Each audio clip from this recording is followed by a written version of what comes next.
There are tons of amazing places to go in New York City, and there's so many guides that tell you all of those places. However, in this guide, we're gonna go over 5 places to go for photographers in New York City. Let's go.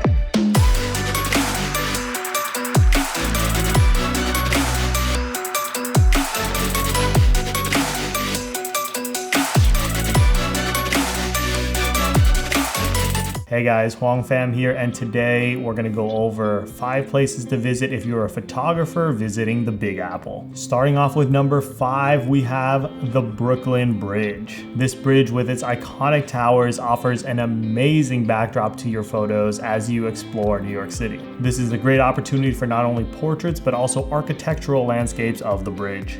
You can go on the bridge itself and go over the pedestrian path that runs right down the middle of the bridge to capture awesome pictures of the towers and of the cables that line the bridge, and also to grab a selfie. However, if you want to go and grab a different perspective, my favorite perspective is actually along the waterfront on the side of the bridge. This allows you to capture the span of the bridge with the towers and the cables and all of that, and having the city in the background. So if you go along the Brooklyn side of the bridge, you can actually see into the city and you get the One World Trade building in the background, and I think that's just a stunning portrait.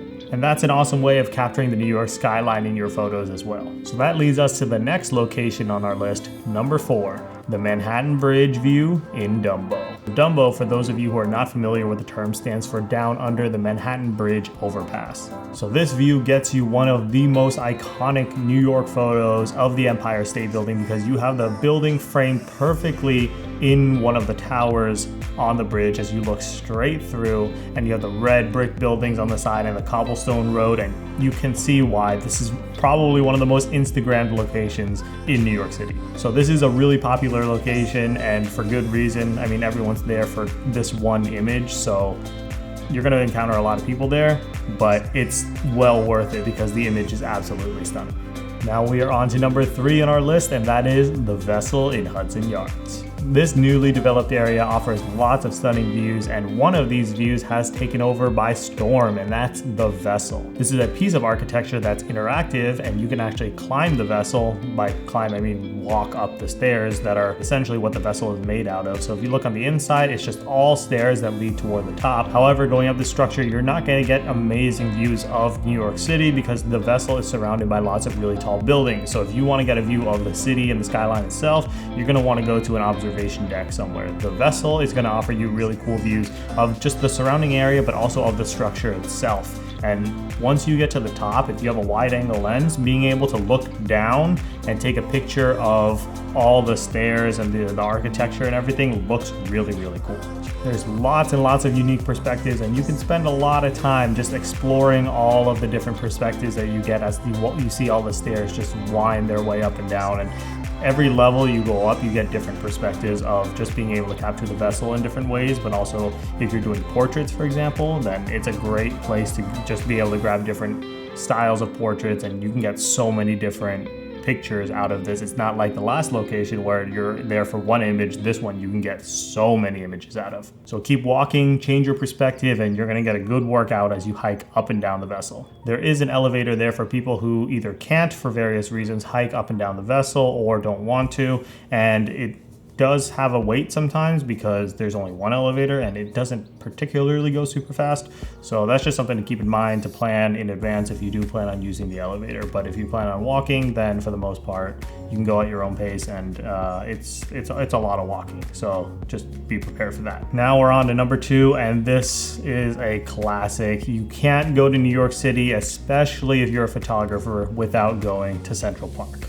This park offers a stunning contrast to the gray city with tall buildings that's around. It's just this humongous green park in the middle of the city, and it's really, really hard to fathom how big the park actually is. And if you have the time and you really want to understand how big the park is, start at one end of the park and walk the whole length of the park, and it is, yeah, you'll be walking for a long time. You could easily get lost in this park. There's so many places to take pictures in this park, but ultimately the best thing you can do is just to explore, because there's so many different architectural buildings and things and structures as you go through the park, but just the scenery is absolutely breathtaking. So go and spend a good bit of time just exploring the park and taking different perspectives and photos. Some of my favorite locations to go to when I'm in Central Park are the Bethesda Fountain, Bow Bridge, Belvedere Castle, and some of the lakes and reservoirs that are in the area, to be able to just capture lots and lots of different perspectives, images, and mix up the variety of things that I have, and it never disappoints. So you're really going to enjoy your time in Central Park wherever you go, and just take a stroll, enjoy yourself, and grab tons of great photos while you're at it.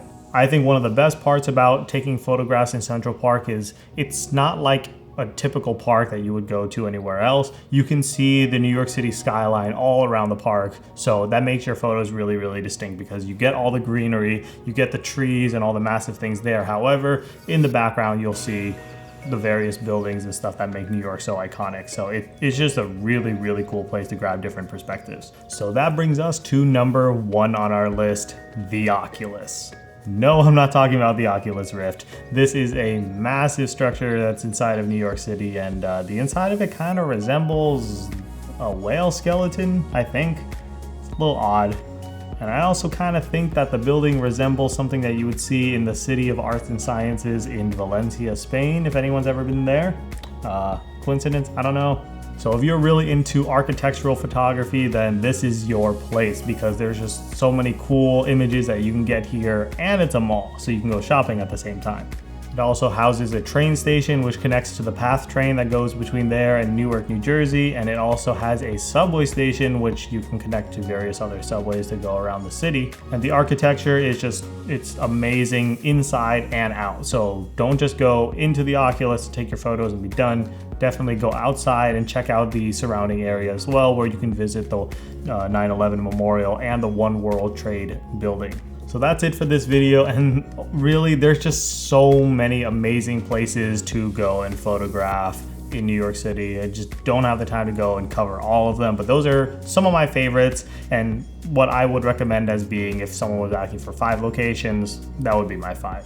Thanks so much for watching, guys. If you have any questions or comments, feel free to leave that in the comment section down below. If you have suggestions for places to photograph that you love, I would love to hear that. So feel free to leave that in the comment section down below. And I will see you guys in the next one.